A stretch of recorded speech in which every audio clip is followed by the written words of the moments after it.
It didn't work, yet you are still forcing it.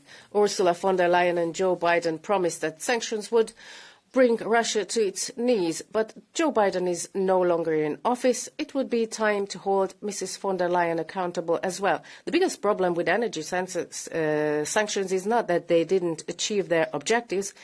The biggest problem is that they cause greater damage to European economy than to Russia. According to the IMF, Hungarian economy would shrink by 4% if we had to purchase gas and oil from elsewhere. Household utility costs would triple, fuel prices would also increase. And meanwhile, in Brussels, you're preaching about solidarity, but Brussels solidarity somehow never seems to be about European citizens. You know full well that in Europe, people have to pay energy prices that are 3 to 4 times higher than in the US or in China. But you are still forcing sanctions. This will ruin families and the European industry as well. Stop this. If you are going to bypass the veto, then Ursula von der Leyen can prepare for another lawsuit. Thank you. If we want the ban on Russian gas to have an effect, we should have done it when the war started. The fact that we talk about this 4 years later shows that many member states are hypocrite because they continued to import Russian gas. 187 billion we gave to Ukraine, but we imported gas and oil of over 200 billion euros. Some states preferred to buy liquefied natural gas, for instance. Others imported oil. This fueled Putin's war machine and allowed them to deliver GNL to the rest of the world through proxies. Let me draw your attention to the fact that even the new regulation fails to settle the problem of importing from Turkey or Azerbaijan, but under a different label. Some even think of the Romanian gas from the Black Sea.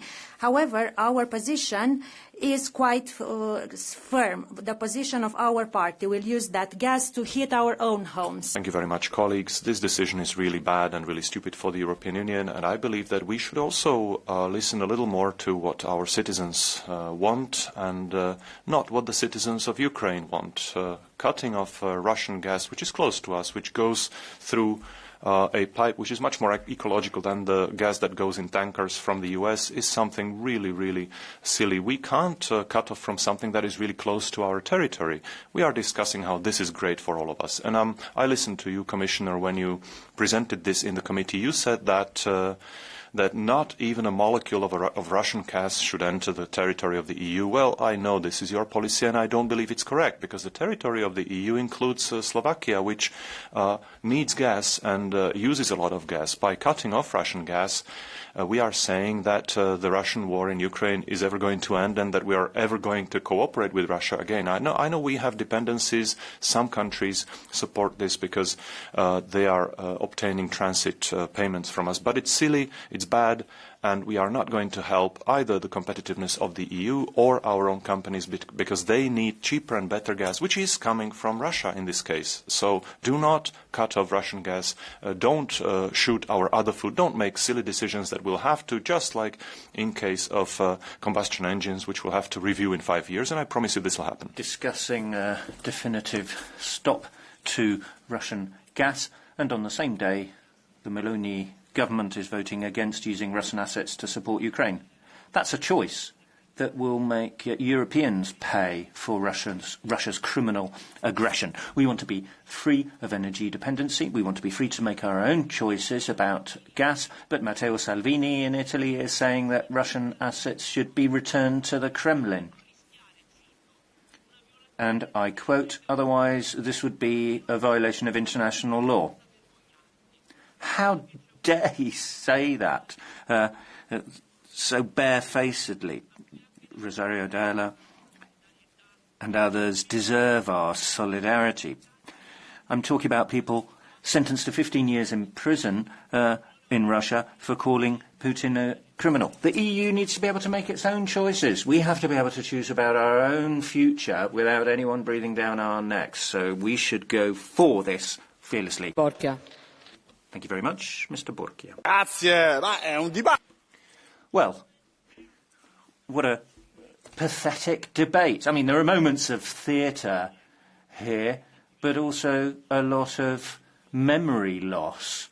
People appear to be struggling to recall how they had people on the board of Gazprom and so on within their political group. At any rate, now we're recognising that the EU got it wrong, got its priorities wrong, that its climate extremism was wrong, and put us in this difficult position in the international context. We're talking about European interests here. If you want energy independence from Moscow, it's fine by me. But how about bringing down prices, increasing domestic production of gas? Because otherwise there's no hope of achieving a reasonable situation for European citizens. It's not only about the Ukraine peace process. We need to be able to defend our own interests, starting with energy. The European Union has turned itself inside out and become a prisoner of war psychosis. The President of the Commission and even the Secretary General of NATO openly proclaim that we are at war with Russia. This legislation is another step in this warmongering madness, aimed at making it impossible to import Russian natural gas into the EU.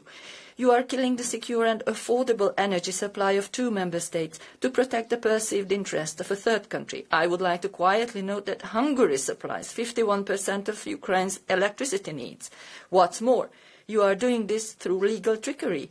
You are presenting the ban as a trade policy tool, thereby circumventing unanimous decision-making. You are therefore trampling on the obligation of solidarity and loyal cooperation, as well as the rule of law. In other words, you are destroying the European Union. You are openly threatening those member states that refuse to fall into line. And they could suffer the same fate as Hungary, you are saying, even Belgium. In doing so, this is blackmailing. Please take note, you will not be able to bring Hungary to its knees with this. This is a very dangerous game that you are playing because you are going to destroy the European Union. Thank you. Thank you, Madam President. The strategy that you're proposing here has been not very successful. It's going to remain so. And this is no real contribution to energy security in Europe. You can take that at face value. In fact, it's going to achieve the opposite. It's short-sighted and is destroying ourselves. EPP has been lobbying together with the Commission, and that means that we're damaging ourselves here in Europe. And that's something that's not going to be able to be undone. It also is short-circuiting the member states. Well, at least there's an American president who can see further and who's providing for peace, much far more far-sighted than the European nomenclature who've just been saber-rattling over the past years. Trump now has prepared a peace which will help everybody. And the whole European and global press in recent months have been making fun of Trump, but he is still pressing on. So this is scandalous for everybody, those who are proposing that we continue with war. Well, Mr. Zieper, it's nothing to do with me defending Putin or Russia. I'm defending Europe and the member states, and I think that's what's the difference between me and you. It's not about Putin, it's about European interests that are not being represented. And talking about the ban of Eastern energy imports, the majority here are not willing to talk about one thing, the fact that for a great number of countries, all the alternatives are more expensive. The Draghi report clearly states that European companies already have to pay 5 times as much for the gas than their American counterparts. As a consequence, the European GDP growth is sluggish. Even the German industrial performance is declining. Don't you see the link between this and the sanction policy? The consequences are here to stay. For my country, according to IMF, a complete ban would mean an economic loss equivalent to 4% of our GDP. And you don't seem to care. All this issue means pure ideology for you, but dire consequences for millions. Even higher energy bills and ailing competitiveness. And you don't seem to care. Dear Grand Coalition over there, the pillars of the European economy are shaking, and voters know it well. Who are to blame for this? Their response will reach you. Thank you. You are the capital of bureaucracy. For 4 years, you've been taking decisions, saying you won't buy Russian gas. And now you're saying that you won't buy any more as of 2027. And as for oil, well, we haven't even said when we're getting out of oil. When are we going to stop buying fossil fuels from Russia, including oil?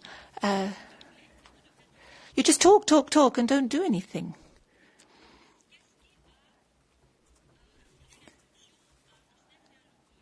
What about the sanctions on Lukoil and Rosneft? You've been inviting to impose these sanctions, and Trump has proposed a peace plan, which you reject, but you haven't proposed your own plan to Putin. Putin isn't even in negotiations with you. So, look, where are you politically? You're nowhere. Thank you very much, Mr. Papadakis.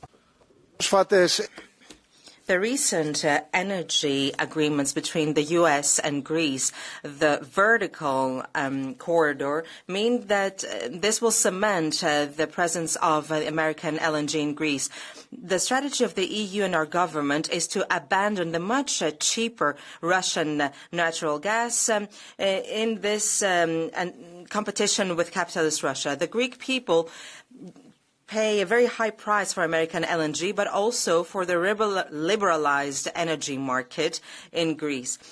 So energy has become a traded commodity, and there are guaranteed profits for renewables conglomerates through European grants and taxes. At the same time, the people are paying a high price for the green transition, and for this international competition to control trade routes and hubs and ports. But no matter which energy route, pipeline or contract with American conglomerates, the people need to take ownership of their wealth. Jorgensen.